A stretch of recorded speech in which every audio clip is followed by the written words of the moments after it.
നമ്മൾ നേരെ പോകുന്നത് ആശാവർക്കർമാരുടെ സമരത്തിലേക്കാണ്. മഴ ഇന്നലെ രാത്രി മാത്രമല്ല എനിക്ക് തോന്നുന്നത് പോലീസുകാർ എന്തിനാ വന്ന് ചിലപ്പോൾ കോടതി വിധിയൊക്കെ ഉണ്ടെന്ന് പറഞ്ഞിട്ടായിരിക്കും. എന്നാലും പക്ഷെ ഒരാൾക്ക് അയാൾക്ക് മഴ നനയാതിരിക്കാൻ എന്തെങ്കിലും എടുത്ത് പിടിക്കാൻ പാടില്ലെന്ന് ഭരണഘടനയിൽ പ്രൊവിഷൻ ഉണ്ടോ? അത് മാത്രമല്ല അതിനകത്ത് ഒരു ഇൻഹ്യൂമൻ മാത്രമല്ല സ്ത്രീകളോടൊക്കെ നമ്മൾ സ്ത്രീകൾക്ക് വേണ്ടി നമ്മൾ പടവരുന്നൊക്കെ പറഞ്ഞിട്ട് നമ്മൾ അവരോട് ഇതൊക്കെ കാണിക്കാൻ പാടുണ്ടോ എന്ന് ചോദിച്ചാൽ പാടില്ല. അവര് ആലോചിച്ചു ഇതൊന്നും ഉറക്കമില്ലേ, നമ്മളെ ദ്രോഹിക്കാനായിട്ട് നടക്കുവാണോ? ഇത് പിടിച്ചോണ്ടിരിക്കാനും പാടില്ല എന്ന് പറഞ്ഞു, ടാർപാളിൻ കൈകൊണ്ട് പിടിക്കാനും പാടില്ല എന്ന് പറഞ്ഞു. അത് നാളെ നിയമസഭ തുടങ്ങുകയാണ്, ഇവരുടെ മാർച്ച് ഉണ്ട്. അപ്പോൾ അതിന്റെ മുൻകരുതലായിരിക്കും സർക്കാരിന്. അതിരുവിട്ട മുൻകരുതലാണ്. അപ്പോൾ നമ്മൾ ആ റിപ്പോർട്ടിലേക്കാണ് ആദ്യം പോകുന്നത്. പുലർച്ചെ കോരിച്ചൊരിയുന്ന മഴയ്ക്കിടെ സെക്രട്ടേറിയറ്റിന് മുന്നിലെ ആശാ വർക്കേഴ്സിന്റെ സമരപ്പന്തൽ അഴിച്ചുമാറ്റി പോലീസ്. ടാർപോളിൻ ഷീറ്റ് പോലീസ് എടുത്തു മാറ്റിയതോടെ ഭരണസ്ഥിരാ കേന്ദ്രത്തിന് മുന്നിൽ മഴ നനഞ്ഞാണ് ആശാ വർക്കേഴ്സ് നേരം വെളുപ്പിച്ചത്. ടാർപോളിൻ ഷീറ്റ് പിടിച്ചിരിക്കാൻ പോലും അനുവദിക്കില്ല എന്നാണ് പോലീസിന്റെ നിലപാട്. ഇന്ന് പുലർച്ചെയുള്ള പോലീസ് നടപടിയുടെ ദൃശ്യങ്ങളിലേക്കാണ് നമ്മൾ ആദ്യം പോകുന്നത്.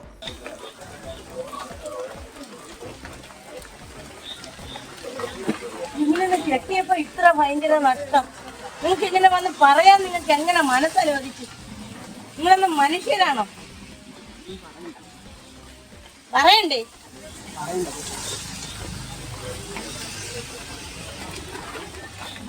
ഈ വെളുപ്പാൻ കാലത്തെ ഈ സമയത്ത് വന്ന് നിന്നിട്ട് പറയുന്നു ഈ ടാർപ്പ അഴിച്ചു മാറ്റാൻ എടുത്ത് കൊണ്ട് കാണാം.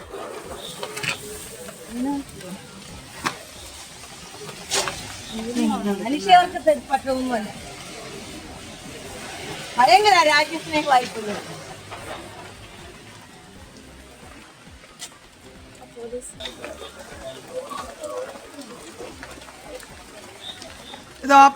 ഇന്ന് പുലർച്ചെ നടന്നതാണ്. ഇന്ന് പകലും ഏതാണ്ട് ഇതൊക്കെ തന്നെ ആവർത്തിച്ചിട്ടുണ്ട്. ഇന്ന് പകലും കനത്ത മഴ തലസ്ഥാനം നമ്മളൊക്കെ ഇവിടെ ചൂടടിച്ച് കൊച്ചിയില് നമ്മൾ സഹിട്ടിരിക്കുമ്പോൾ രാഷ്മി മഴയായിരുന്നു. എന്നതാടാ നമ്മൾ അറിയാൻ ചോദിച്ചു പോയി. ഇന്നലെ ഇന്നും എന്നാ മഴയാണ് എന്തൊരെണ്ണ എന്ന് അവര് തിരുവനന്തപുരത്ത് വാർത്താമഴയുടെ സമയത്ത് നമ്മൾ ചൂടത്ത് നിൽക്കുകയാണ്. തിരുവനന്തപുരത്ത് അപ്പോഴാണ് സുരേഷ് ഗോപി ഈ സമരവേദിയിൽ വരുന്നത് ഏതാണ്ട് 1 മണി 2 മണിയുടെ അടുത്താണ്. ആ സമയത്ത് പെരുമഴയാണ്, മഴ ക്രോസ് ചെയ്ത് വരുന്നുള്ളൂ.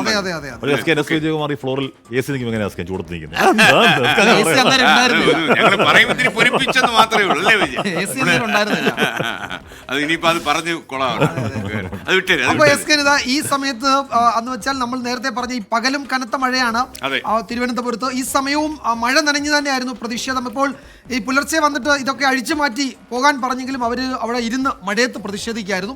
അപ്പോൾ ഈ അല്പസമയം വന്ന ദൃശ്യങ്ങൾ അത് നമുക്ക് അതിലേക്ക് പോകാം.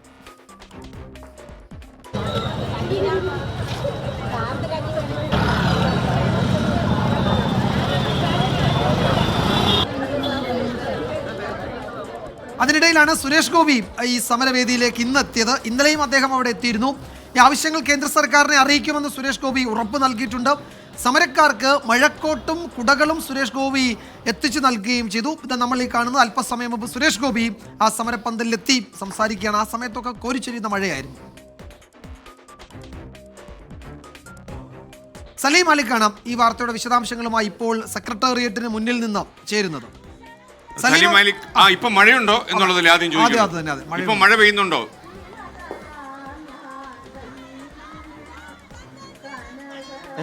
ഇപ്പോൾ ചെറിയ മഴച്ചാറ്റലാണുള്ളത്, പക്ഷെ ഒരു അല്പസമയം മുമ്പ് ശക്തമായ മഴയായിരുന്നു. മഴ ശക്തിയായി തന്നെ ഇവിടെ പെയ്യുന്നുണ്ട്. ഓക്കെ, പറയൂ. ഈ കേന്ദ്രമന്ത്രി സുരേഷ് ഗോപി ഈ മഴക്കോട്ടും കൊടയും ഒക്കെ അവർക്ക് എത്തിച്ചു കൊടുത്തു എന്ന് പറയുന്നു. അപ്പോൾ അതിന്റെ സാഹചര്യം കൂടി പറയും.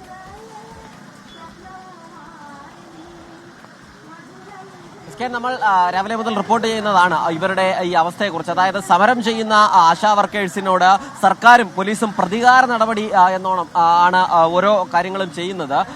ഇന്നലെ അർദ്ധരാത്രിയിൽ കനത്ത മഴയായിരുന്നു തിരുവനന്തപുരം നഗരത്തിൽ അനുഭവപ്പെട്ടിരുന്നത്. ആ മഴയിൽ നിന്നൊന്ന് രക്ഷ നേടാൻ വേണ്ടിയാണ് ഇവരുടെ ഒരു ടാർപ്പാളിൻ വലിച്ചു കിട്ടിയത്. വലിച്ചു കിട്ടിയ ടാർപ്പാളിൻ അഴിപ്പിച്ച് അവരെ മഴയത്ത് കിടത്തി ഉറക്കുന്ന സമീപനമായിരുന്നു പോലീസിന്റെ ഭാഗത്തു നിന്നുണ്ടായിരുന്നത്. അതിനുശേഷം പുലർച്ചെ അവർ എന്തെങ്കിലും ചെയ്യണമല്ലോ എന്ന് കരുതിയാണ് ഈ ടാർപാളിൻ അവരുടെ തലയ്ക്ക് മുകളിലൂടെ മൂടിയിട്ടത്. പക്ഷേ അങ്ങനെ പോലും അനുവദിക്കില്ല എന്നുള്ളതായിരുന്നു പോലീസിന്റെ നിലപാട്. അതും മാറ്റിച്ചു. അതിനുശേഷം അല്പസമയം മുമ്പ് സുരേഷ് ഗോപി വന്ന് മടങ്ങിയതിനു ശേഷം ഇവർ ഈ സമരപ്പന്തലൊന്ന് മാറ്റി ഈ സെക്രട്ടേറിയറ്റിന്റെ ആ വഴിയിൽ നിന്ന് മാറ്റി റോഡിന് സമീപത്തേക്കാക്കി ഇപ്പോൾ ടാർപാളിൻ ഉയർത്തിയിട്ടുണ്ട്. പക്ഷേ ഈ നിയമമൊക്കെ ഇവർക്ക് മാത്രം, ഈ പാവം ആശാ വർക്കേഴ്സിന് മാത്രമാണ് ബാധകം എന്നുള്ളതാണ് നമ്മൾ മനസ്സിലാക്കുന്നത്. കാരണം ഈ ഫുട്പാത്തിൽ അങ്ങനെ ഒരു ഫ്ലക്സ് ബോർഡോ അതല്ലെങ്കിൽ ടാർപാളിനോ ഉയർത്തരുത് എന്നൊരു ന്യായം പറഞ്ഞാണ് പോലീസ് അവരെ അഴിപ്പിച്ചത്. പക്ഷെ നമ്മൾ ഇവിടെ നിന്നുള്ള തൊട്ടപ്പുറത്തെ ഒരു ദൃശ്യത്തിലേക്ക് പോകാം. തൊട്ടപ്പുറത്താണ് നമുക്ക് നമ്മുടെ ക്യാമറാമാൻ സിറിൽ ആ ദൃശ്യം ഒന്ന് സൂം ചെയ്യും. അവിടെ പിണറായി വിജയൻ ഉദ്ഘാടനം ചെയ്യുന്ന ഒരു ബോർഡിന്റെ ഫ്ലക്സ് ബോർഡ്, അത് സഞ്ചാര സ്വാതന്ത്ര്യം മറച്ച് അവിടെ നിൽപ്പുണ്ട്. അത് അഴിപ്പിക്കേണ്ട, പോലീസിന് അത് അഴിപ്പിക്കേണ്ട, അതിനെ ഒന്നും ചെയ്യേണ്ട, അത് സഞ്ചാര സ്വാതന്ത്ര്യത്തെ ഹനിക്കുന്നതല്ല, കോടതി ഉത്തരവില്ല. പക്ഷേ ആശാ വർക്കേഴ്സ് ഇവിടെ എന്തെങ്കിലും ചെയ്താൽ അതിന് കോടതി ഉത്തരവുണ്ട്, പോലീസിന്റെ നടപടി ഉണ്ടാകും, മഴ നനയാൻ പാടില്ല എന്നുള്ള വിചിത്രമായ വാദമാണുള്ളത്. എന്തായാലും രാഷ്ട്രീയ ലക്ഷ്യത്തോടു കൂടിയാണ് ആശാ വർക്കേഴ്സ് ഇവിടെ ഇരിക്കുന്നത് എന്നുള്ളതാണ് സർക്കാരും ഒപ്പം തന്നെ സർക്കാർ അനുബന്ധ സംഘടനകളും നേതാക്കളും ഒക്കെ പറയുന്നത്. പക്ഷേ അതിലൊരു പ്രശ്നം, അങ്ങനെ ഏതെങ്കിലും രാഷ്ട്രീയക്കാർക്ക് മുതലെടുക്കാനുള്ള അവസരങ്ങൾ കൂടി സർക്കാർ തന്നെ ഓരോ ദിവസവും ഒരുക്കി കൊടുക്കുകയാണ് എന്നുള്ളതാണ്. ഇന്ന് അടൂർ പ്രകാശ് എംപിയും കേന്ദ്രമന്ത്രി സുരേഷ് ഗോപിയും ഒക്കെ ഇവിടേക്ക് എത്തിയിരുന്നു. അല്പസമയം മുൻപ് സുരേഷ് ഗോപി ഇവിടെ എത്തി.